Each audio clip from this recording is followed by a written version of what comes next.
Hello বন্ধুরা, শুভ সকাল। কেমন আছো তোমরা? আশা করছি সবাই খুব ভালো আছো, সুস্থ আছো। আর আমরাও বেশ ভালো আছি। আমি আলপনা আমার নতুন আরও একটি ব্লগে তোমাদের সবাইকে জানাই অনেক অনেক স্বাগত আর অনেক অনেক ভালোবাসা। আজ হচ্ছে বৃহস্পতিবার। এখন ঘড়িতে সময় ওই সকাল 5টা। আর আজকে না অ্যালার্ম দিয়ে রেখেছিলাম, কারণ ঠান্ডা ঠান্ডা ওয়েদারে না ঘুম মোটেও ভাঙতে চায় না। তাই এই যে উঠে সকালের বাসি কাজকর্ম শুরু করে দিয়েছি। তো চলো বন্ধুরা, আজকে এখন থেকেই তোমাদেরকে সাথে নিয়ে আজকের ভিডিও শুরু করছি। প্রথমে ওই ঘরটা ঝাড় দিয়ে নিলাম, তারপরে এই ঘরটাকেও ঝাড় দিয়ে এখন এই যে দুয়ারটা ঝাড় দিয়ে নেব। আর ওই প্রত্যেক দিনের মতো মেয়ে তোমাদের দাদাভাই ঘুমাচ্ছে, ওই 45 মিনিট মতো আমার কাজ কমপ্লিট হয়ে গেলে তারপর ডাকবো। কারণ এখন বাজে 5টা 45 নাগাদ মেয়েকে তুলবো, তারপরে ও ফ্রেশ হবে, মুখ টুক ধুয়ে খেয়ে দিয়ে টিউশন যাবে। তারপরে তো আমার সকালে সমস্ত কাজকর্ম, রান্নাবান্না তো আছেই, মেয়ের স্কুল আছে। তো প্রত্যেক দিন একই রকম কাজকর্ম আমাদের আর কি, তাই না? আর বৃষ্টি তো হতেই আছে, মানে কিছুক্ষণ বন্ধ হয় আর কিছুক্ষণ হতেই থাকে, কিন্তু কাঁচা ধোয়া প্রত্যেক দিনের মতো করতেই হয়। এই বর্ষাকালে এটাই সব থেকে বড় টেনশান, কি করে জামা কাপড় শুকাবো, আর জমিয়ে রাখলেও তো হবে না। তো যাই হোক, ওদিকে ঘর দোরগুলো ঝাঁট দিয়ে এখন এই যে গ্যাসটাকেও একটু মুছে নিচ্ছি। রাতে ভালো করে পরিষ্কার করে মুছে রেখেছিলাম, এখন একটু ভিজে কাপড় দিয়ে মুছে নিচ্ছি, যাতে রাতে আরশোলা বা পোকামাকড় কিছু গিয়ে থাকে। কারণ একটু পর থেকেই তো গ্যাসের ওপর যত অত্যাচার শুরু হয়ে যাবে, তো সেই জন্যই আর কি। তো চলো গ্যাসটাও সুন্দর করে মুছে নিয়ে বাকি যে কাজকর্মগুলো আছে চটপট কমপ্লিট করে নেবো। তবে আজকে ভাবছি সকালের দিকে স্নানটা আর করবো না, কারণ এত বীভৎস গরম লাগে না, ঘেমে নিয়ে স্নান হয়ে যায়, আবার দুপুরে স্নান, সকালে স্নান, এই করে করে না বীভৎস ঠান্ডা লেগে যাচ্ছে। আর একদিন শরীর খারাপ হয়ে গেলে তখন তো মুশকিল, যেহেতু আমার একার সংসার, তখন আমাকেই ওই অসুস্থ অবস্থায় কষ্ট করে করতে হবে। তার থেকে নিজের সাবধানতা নিজেকেই অবলম্বন করা উচিত, তাই না? কারণ আমি পড়ে থাকলে তো আর কেউ দেখার নেই বা কেউ এসে করার নেই, সে আমাকেই কষ্ট করে করতে হবে। তাদের সবসময় কাজ যে নিয়ম মাফিকই করতে হয়, সকালেই যে স্নান করতে হবে এরকম কোনো ব্যাপার নেই। নিজের পরিস্থিতি এবং নিজের শারীরিক দিক থেকে দেখে সব কিছু করে নেওয়া উচিত, সেটা নিজেকেই বুঝতে হবে। তো যাই হোক, কিছু জামা কাপড় কাচা ধোয়া আজই করেছি, কালকের কিছু ভেজা ছিল, সব কিছুকে এখন মেলে দিচ্ছি। এই মুহূর্তে তো বেশ ভালো রোদ বেরিয়েছে, একটু পরেই আবার হালকা হালকা বৃষ্টি বারবার আসছে আর যাচ্ছে। তো তারপরে ফ্রেশ হয়ে জামা কাপড়গুলো মেলে দিয়ে চলে আসলাম রান্নাঘরে। ওদিকে মেয়ে গেছে টিউশন, চলে গেছে। আর এখন দেখো একদিকে চা বসিয়ে দিচ্ছি আর একদিকে যে রুটিগুলো একটু সেঁকে নেব। তো আজকে চা দিয়ে এটাই খাওয়া হবে আর কি। তো চলো চটপট এখন লিকার চা, আর গরম গরম লিকার চা সকালবেলায় কাজকর্ম করার পর কিন্তু বেশ ভালো লাগে। এর মধ্যে একটু আদা দিয়েছি, অল্প একটু মিষ্টি, কারণ তোমাদের দাদাভাই আবার বেশি মিষ্টি চাই পছন্দ করে না, আমার আবার একটু মিষ্টি হলেই ভালো, কিন্তু মিষ্টিটা না খাওয়াই ভালো আমাদের, তাই না? তো যাই হোক, ওদিকে চাটা খেয়ে তারপরে চলে আসলাম এদিকে রান্না বসাতে। আজকে সেরকম কোনো রান্না হবে না, কারণ আজ বৃহস্পতিবার, আগামীকাল হাটবার আমাদের এখানে। আর অনেক কদিন হলো তোমাদের দাদাভাই হাটও যায়নি, সেরকম কোনো সবজি টবজি বাড়িতেও নেই। তো আজকে রান্না হবে কুমড়ো শাক, নিজের গাছের কুমড়ো শাকের তরকারি করব, আর ডাল করব, আর একটু উচ্ছে আলু ভাজা। তো এদিকে চালটা চাপিয়ে দিলাম, আর এদিকে আজকে প্রেসার কুকারে করে ডালটা সিটি মারবো। কারণ কি, এই জন্য মুগ ডালের সঙ্গে মুসুর ডাল মিক্স করে দিয়েছি। তো মুসুর ডাল তো সেদ্ধ হয়ে যাবে, মুগ ডালগুলো একটু দেরি হয়, সেই কারণে প্রেসার কুকারে দিলাম, তাহলে তাড়াতাড়ি হবে। আসলে কি বলো তো, মধ্যবিত্তের সংসার যতটা বুঝে চলবে ততটাই সংসারের কিন্তু ভালো হবে। নিজের সংসার নিজেই যদি বুঝে না চলি, তাহলে আর কি করে হবে। আর মধ্যবিত্ত সংসারে বেশি বিলাসিতা করার কোনো প্রয়োজন নেই, কারণ আমাদের আয় বুঝে ব্যয় করতে হবে। আমার আয় যদি 10 টাকা হয়, আমি বিলাসিতা করে 12 টাকা খরচ করব, সেটা করলে কিন্তু হবে না। আমার আয় যদি 10 টাকা হয়, আমার 5 টাকা খরচ করে, 5 টাকা মানে সাংসারিক দিকে খরচ করে, আদার্স 3 টাকা খরচ করে, আরও পারিপার্শ্বিক খরচ তো থাকে সংসারের বাইরেও, সেগুলো করে 2 টাকা সেভিংস করার চিন্তাভাবনা করতেই হবে। আর এইভাবে যদি কেউ চলতে পারে, তাহলে তাদের অল্প ইনকামেও কিন্তু সংসারটা ভালোভাবে ম্যানেজ হয়, এবং ভবিষ্যতের জন্য অল্প হলেও কিছু সেভিংস করা যায়। আর তোমাদের সঙ্গে কথা বলতে বলতে দেখো আমার কুমড়ো শাকের তরকারিটা হয়েই গেল। আর লাউ শাকের থেকে কুমড়ো শাকটা খেতে কিন্তু বেশ ভালোই লাগে। যাদের সংসারে প্রচুর ইনকাম আছে, হাজারে বেজার নেই, তাদের লাইফস্টাইলটা কিন্তু সম্পূর্ণ আলাদা। আর আমরা যারা মধ্যবিত্ত ঘরের, একেবারেই কম ইনকাম, যাদের সেই ইনকাম কিন্তু কম, তাদের চোখে আছে অনেক বড় বড় স্বপ্ন, তাদের ক্ষেত্রে বলছি, তাদের কিন্তু প্রচণ্ড কষ্ট করে, ত্যাগ স্বীকার করে তাদের জীবনটা চালনা করতে হয়। এমন নয় যে না খেয়ে না পড়ে ঘুরে বেড়ায়, সেটাও কিন্তু নয়। যাকে বলে কম, মানে বিলাসিতা না করে কম জিনিসের মধ্যে রুচির পরিচয় দেওয়া, এটা কিন্তু বেশ টাফের। আর সেটা করতে পারে একমাত্র বাড়ির গৃহবধূরাই।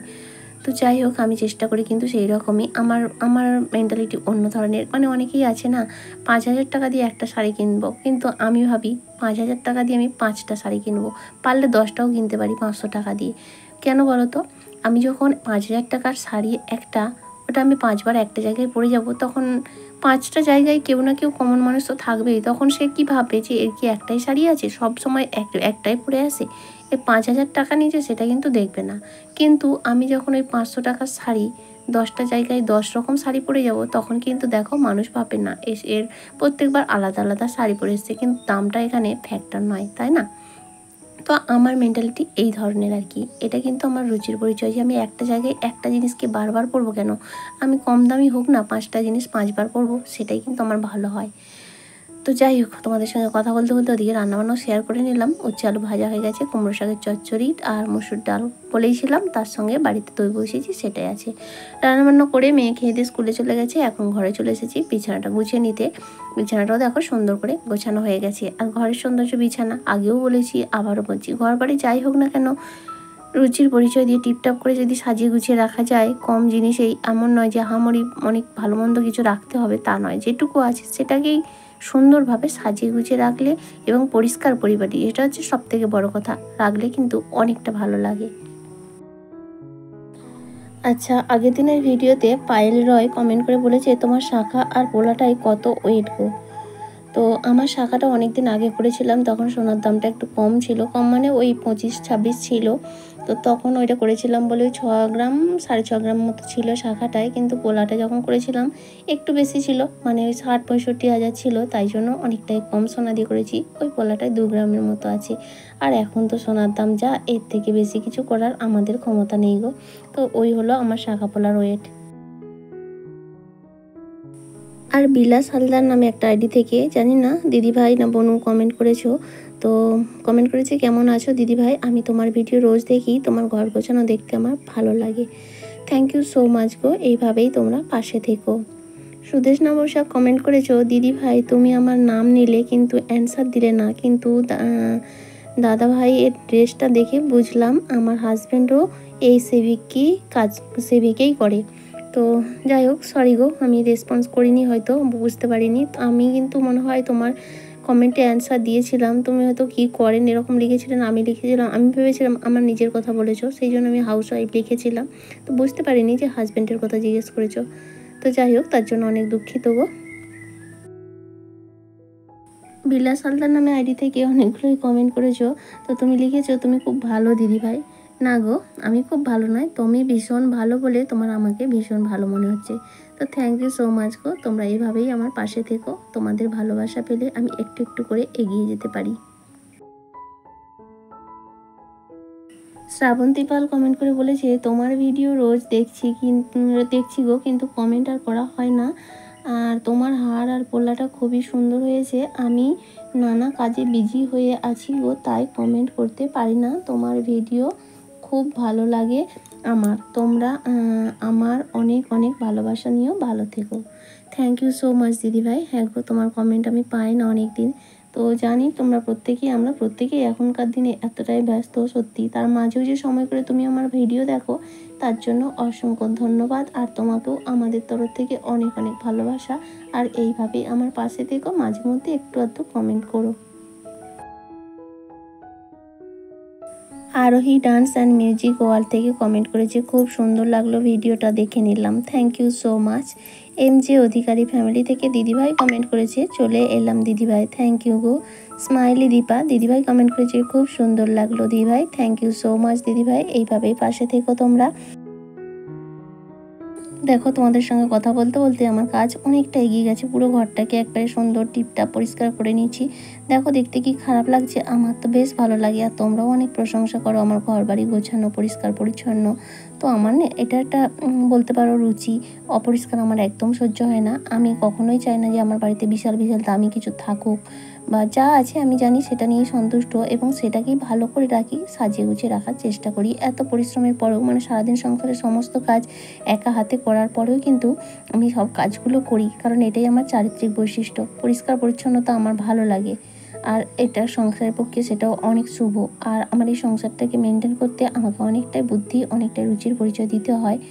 তো যাই হোক, সেটা প্রত্যেকের সংসারে যার যেমন অবস্থা তাকে সেই বুঝেই চলতে হয়। এখানে অন্য আদার্স কারো কিন্তু মানে সাংসারিক বিষয়ে নাক গলানো একদম উচিত নয়, মানে পারিবারিক আমার ব্যক্তিগত মানুষ ছাড়া অন্যান্য যারা জানে না, যারা বাইরে থেকে দেখছে, তাদের কিন্তু ভেতরে ঢোকা একদমই উচিত নয়, তাই না? তো আমি অবশ্যই আমার ভিউয়ার্সদের কথা বলছি না, আমার আশপাশের কিছু মানুষজন আছে আমার সংসারের ব্যাপারে নাক গলাতে আসে। আসলে ওদের এইটাই কৌতূহল যে এদের এত ইনকাম কম, তা সত্ত্বেও এরা কীভাবে চলছে এবং ভালোভাবে, এমন নয় যে না খেয়ে আছে। যেভাবে স্বাভাবিক আমাদের গ্রামগঞ্জে মানুষ, সাধারণ মানুষরা খায়, সেরকম খাওয়া দাওয়া করি, সেরকমই জামা কাপড় পরি, তা সত্ত্বেও এরা ভালোভাবে আছে কীভাবে, সেটা একটা কৌতূহল। আর তার কারণেই না সবসময়, সব মানুষ নয়, কিছু কিছু মানুষ আছে বেশিরভাগ সময়ই সমালোচনা করে। তবে আমি এতে খুশি হই, জানো তো। সমালোচনা তাকে নিয়েই করা যায় যে করার মতো কিছু কাজ করে। আমি কিছু করলে তবেই তো আমাকে নিয়ে লোক সমালোচনা করবে না। তাদের মনের মধ্যে যে সবসময় আমি আছি, এইটা ভেবে আমার ভীষণ ভালো লাগে।